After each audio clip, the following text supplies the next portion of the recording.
Hi guys, welcome down to Carter's Golf. My name is Andy Carter, PGA teacher professional down here at Jumeirah Golf Estates, and this is another on-course tip video. And the tips are all based on the lessons that I give down here at the academy, and they're all kind of based at different levels of golf as well. So today we find ourselves short of a very, very long par 4 in 2 shots.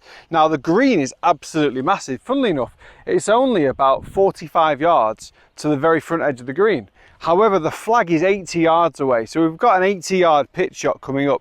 Now, not only is this 80 yards, it's 80 yards slightly uphill over a bunker, so the logistics of this shot are not even easy.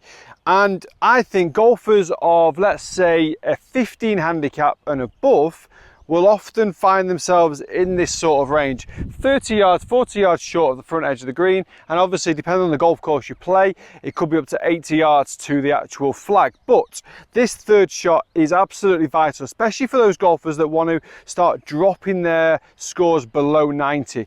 The goal from this sort of distance, 80 yards and in, we need to be really focused on pitching and 2-putting maximum.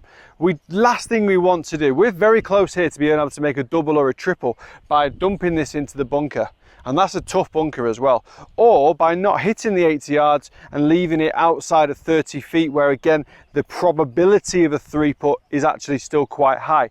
So we want to be approaching this shot with maximum respect for the shot, but we want to be quite aggressive. We want to, I think understanding the actual technique of this shot is absolutely vital. So we're going to talk through a couple of areas of this shot that we definitely need to kind of apply, whether the flag was there on the front edge of the green at 50 yards or whether it is at the back of the green there at 80 yards. Okay, so first thing we're going to do is look at the width of stance. Now your normal golf shot stance would be feet shoulder width apart, ball position in the center, hands just forward, and there's your full shot position. However, 80 yards, we don't necessarily need the full shot. Now, I say that, some golfers will need the full shot, so it depends on your preference. I've got a 58-degree lob wedge here for this shot because I like to go in nice and high. I've got a tendency to overhit my wedges. Actually, yeah, I've had a tendency to overhit my wedges for about 10 years, still haven't learned. So we need to, enough about my problems, we need to adapt the setup to try and limit the backswing, because the backswing is not the be all and end all. We're going to get the correct length of swing, but one of the things that I see, and I see this all of the time, is a fear to really rotate the body through the shot, a fear to commit fully to the shot. So in terms of a setup, we're looking at feet going around about a waist width or so.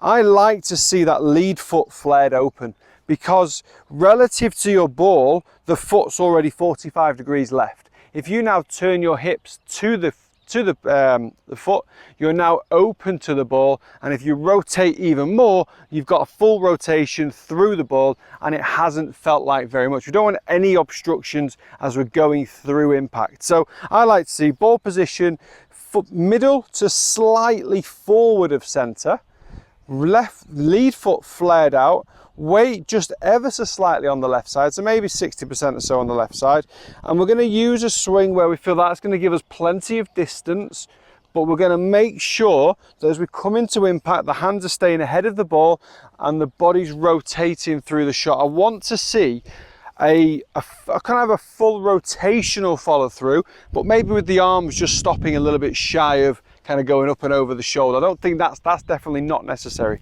So length of swing is going to be about here, and we're going to rotate through. The speed of the swing, we don't want to decelerate, and we certainly don't want to accelerate too much. We want a nice kind of tempo as we start to approach this shot.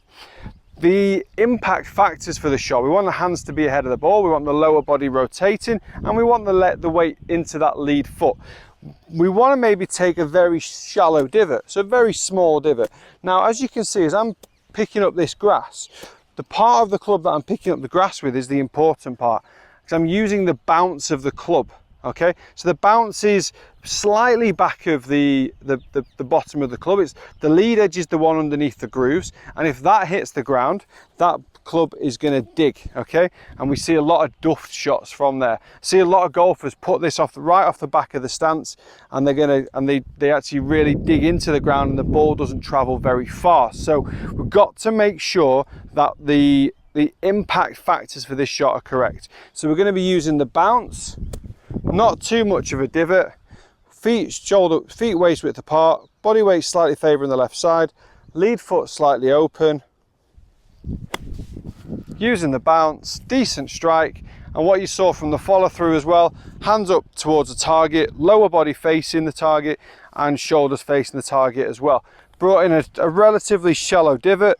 And then one of the things with a divot is we have an entrance and an exit to this. What I don't want to see is back of the stance, hand forward and dig, because that ball will either, I've seen thin shots over the green and duffed shots 5 yards in front. So we're going to make sure that we're kind of coming into the shallower angle. Lovely rotation, good follow through position, and just finding a nice tempo, a nice technique.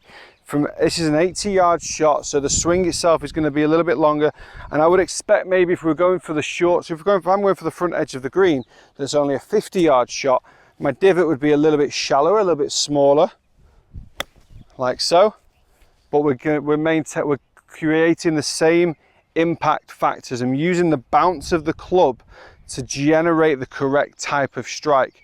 My hands are not coming in way forward like this and my body weight way forward, because that's just going to dig down into the back of the ground, into the ball, and we're not going to get very much success from that. So massively important that we've got the right movement, and again, just allowing the hips to pull the core of the body, to pull the chest, to pull the shoulders, which in turn pull the arms and the hands into the ball.